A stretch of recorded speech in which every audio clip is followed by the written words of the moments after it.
Welcome to our channel Thiru dream kitchen. இன்றைக்கி நாம் ரொம்பவே சுவையான சூப்பரான வெண்டைக்காய் புளிக்குழம்பு தான் செய்ய போகிறோம். இது சாதம், சப்பாத்தி, தோசை, இட்லின்னு எல்லாத்துக்குமே ரொம்ப சூப்பராக இருக்கும். வாங்க எப்படி செய்யலான்னு பார்க்கலாம். நான் இன்றைக்கி ஒரு 150 கிராம் வெண்டைக்காய் எடுத்திருக்கேன். அதை கொஞ்சம் நீள நீளமாக கட் பண்ணிக்கிறேன். இப்போ ஒரு மிக்ஸி ஜாரில் ஒரு தக்காளி, ஒரு வெங்காயம், 4 பல் பூண்டு, கொஞ்சமாக ஜீரகம் இதை சேர்த்து நல்லா ஃபைன் பேஸ்ட்டாக அரைச்சிக்கலாம். பேனில் சூடானதுக்கப்புறமா ஒரு 3 டேபிள் ஸ்பூன் எண்ணெய் சேர்த்துக்கோங்க. சேர்த்துட்டு நாம் நறுக்கி வச்சுருக்கிற வெண்டைக்காயை சேர்த்து நல்லா ரோஸ்ட் பண்ணி எடுத்துக்கலாம். வெண்டைக்காய் ரொம்ப ஃபைனாக வதங்கணும்னு அவசியம் இல்லை, லைட்டாக ரோஸ்ட் ஆனால் போதும். இப்போ எடுத்துடலாம்.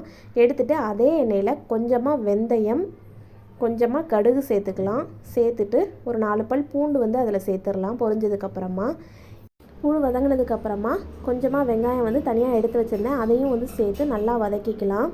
வெங்காயம் நல்லா வதங்கினதுக்கப்புறமா ஒரு தக்காளியை கட் பண்ணி வச்சுருக்கிறேன், அதை சேர்த்துடலாம். நம்ம இதில் 2 தக்காளி தான் யூஸ் பண்ணுறோம். ஒரு தக்காளியை அரைக்கும் போது சேர்த்துக்கோங்க, ஒரு தக்காளியை இந்த மாதிரி வதக்கும் போது சேர்த்துக்கோங்க.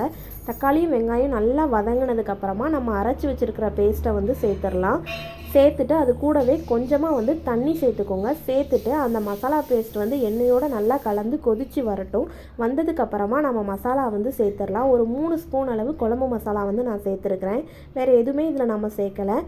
இப்போ அது நல்லா கொதித்ததுக்கப்புறமா நம்ம வதக்கி வச்சுருக்கிற அந்த வெண்டைக்காயை இதில் சேர்த்துடலாம். சேர்த்துட்டு வெண்டைக்காய் மசாலாவோட நல்லா மிக்ஸ் பண்ணி விடுங்க. இப்போ நாம் கரைச்சி வச்சுருக்கிற புளி தண்ணி சேர்த்துடலாம். ஒரு லெமன் சைஸ் அளவு புளியை ஊற வச்சேன், அதை சேர்த்துக்கிறேன். அது கூடவே குழம்புக்கு தேவையான அளவு தண்ணியும் சேர்த்துட்டு மிக்ஸ் பண்ணி விட்டுருங்க. இப்போ குழம்பு நல்லா கொதித்து வரணும். எண்ணெய் பிரிஞ்சு வந்ததுக்கப்புறம் ஆஃப் பண்ணிடலாம். நான் உப்பு சேர்க்க மறந்துட்டேன், அதை சேர்த்துட்றேன். அவ்வளோதான். இப்போ நம்ம வேறு பாத்திரத்தில் குழம்பு மாற்றிடலாம். சூப்பரான சுவையான வெண்டைக்காய் கார குழம்பு சூப்பராக ரெடி ஆகிடுச்சு.